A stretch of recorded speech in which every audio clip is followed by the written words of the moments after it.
Greetings world, we are Anonymous Australia, and today we would like to discuss the serious crime prevention orders which the New South Wales Government is trying to put in place. The bill was announced by the Deputy Premier and Minister for Justice and Police, the Honourable Troy Grant MP, alongside New South Wales Police Commissioner, Andrew Scipione. If passed as law, the people of New South Wales will be faced with unprecedented restrictions on their human rights, restricting their movements, their associations, their freedoms and just about anything short of their thoughts. If you thought Queensland's VLAD laws were an extreme imposition on people's civil rights, these proposed laws are even worse. They can and will affect innocent, everyday people, causing them to be branded as and treated like criminals, prior to any evidence or conviction. This basically means anyone, at the whim of a select few, face the threat of having their rights snatched away from them. They could have their businesses liquidated, assets seized, bank accounts frozen, internet access removed. Their ability to work could be taken from them. Essentially, you can be imprisoned without conviction. Under this law, anyone who is involved in serious crime-related activity could be hit with a serious crime protection order by an eligible applicant. This will give the police some serious, and very questionable power over the people of New South Wales. The term serious crime-related activity is defined to mean anything done by a person that is, or was at the time, a serious criminal offence, whether or not the person has been charged with the offence, or if charged, the person has been tried, whether acquitted, or convicted. So you can be wrongly accused of a crime, and be found not guilty at trial, and the police still have the power to place you under an order.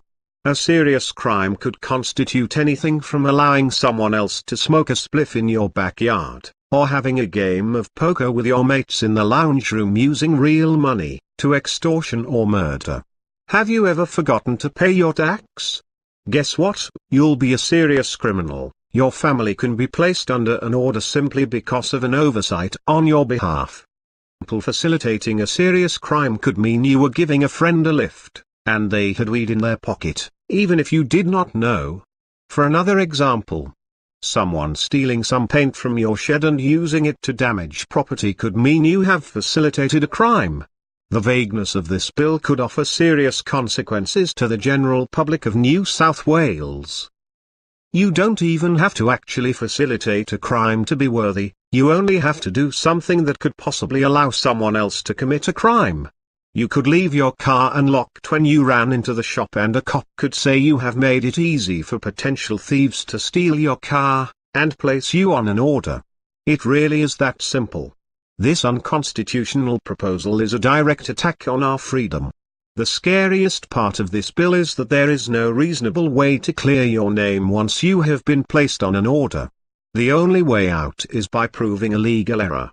This does not mean proving you are not guilty, it means proving the police did not follow correct protocol. You could prove beyond a doubt you did not commit a crime, but if the police followed the correct procedure, that is just too bad for you. People of Australia, human rights are being taken away little by little. Laws are being created to ensure your complete submission, and they are being sold to the masses as national security measures, or a means to keep our streets safe. People are being spoon-fed lies and they are swallowing it. Don't let our government guide us blindly into a fascist regime, an Orwellian totalitarian dystopia, where even your thoughts are controlled. We already have telescreens in our pockets, our living rooms, our bedrooms. Mike Baird, we are watching you. Campbell Newman did not get away with his nonsense, and neither will you. We call upon the people of Australia, and the world, to stand up and say no to the politicians who want to control every aspect of our lives, from the people we work with, to what we do in our own bedrooms. They are supposed to represent the people, yet they defy the people's wishes time and time again. For our future generation's sake, we cannot sit back and let this continue. When injustice becomes law, resistance becomes duty.